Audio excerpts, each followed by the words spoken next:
ইরানের সর্বোচ্চ নেতা আয়াতুল্লাহ আলী খামেনির মৃত্যুর পর সামাজিক যোগাযোগ মাধ্যমে একটি পুরনো ভিডিও ক্লিপ নতুন করে আলোচনায় এসেছে।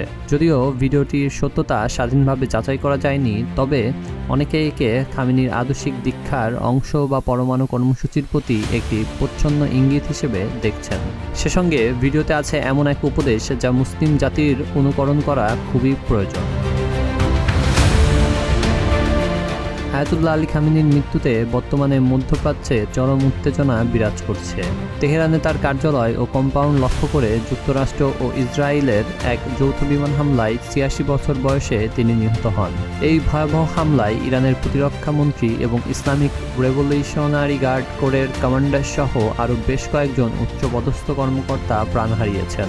ইসরায়েলি সংবাদ মাধ্যম চ্যানেল 12 দাবি করেছেন যে ধ্বংসস্তূপ থেকে উদ্ধার করা খামেনির মরদেহের ছবি প্রধানমন্ত্রী বেনিয়ামিন নেতানিয়াহুকে দেখানো হয়েছে। এই ঘটনার পর ইরানে ৪০ দিনের রাষ্ট্রীয় শোক ঘোষণা করা হয়েছে। রাষ্ট্রীয় টেলিভিশনের সংবাদ পাঠকরা সরাসরি সম্প্রচারের সময় আবেগ আপ্লুত হয়ে পড়েন। এছাড়াও অনেকে কান্নায় ভেঙে পড়তে দেখা যায়। তেহরানের রাস্তায় হাজার হাজার মানুষ শোক প্রকাশ করতে সমবেত হন। যদিও ইরান ও দেশের বাইরে কিছু গোষ্ঠী এই সংবাদে উল্লাস প্রকাশ করেছে বলে জানা গেছে।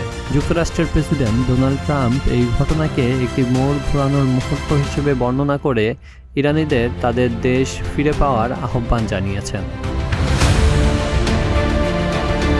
ভাইরাল ওই ভিডিওতে দেখা যায় একটি শিশু খামেনির কাছে শহীদ হওয়ার ইচ্ছা প্রকাশ করছে।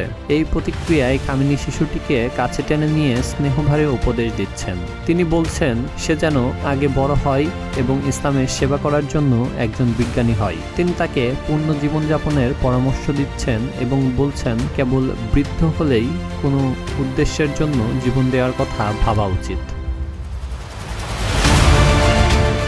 খামেনি শিশুটিকে বলেন, তোমার খুব ভালো করে পড়াশোনা করা উচিত। সে জ্ঞান ইসলামের উপকারে কাজে লাগবে। এরপর তোমার বয়স যখন ৮০-৯০ হবে তখন শহীদ হয়ে যাবে। বর্তমানে ইরানে আলী রেজা আরাফির নেতৃত্বে একটি অন্তর্বর্তীকালীন কাউন্সিল রাষ্ট্রীয় দায়িত্ব পালন করছে। সর্বোচ্চ নেতার দায়িত্ব নিয়েছেন খামেনির ছেলে মোস্তফা খামেনি। কিন্তু ১৯৮৯ সাল থেকে দীর্ঘ ৩ দশক ইরানের নেতৃত্বে থাকা খামেনির মৃত্যু দেশটির রাজনৈতিক ভবিষ্যতে এক গভীর অনিশ্চয়তা তৈরি করছে।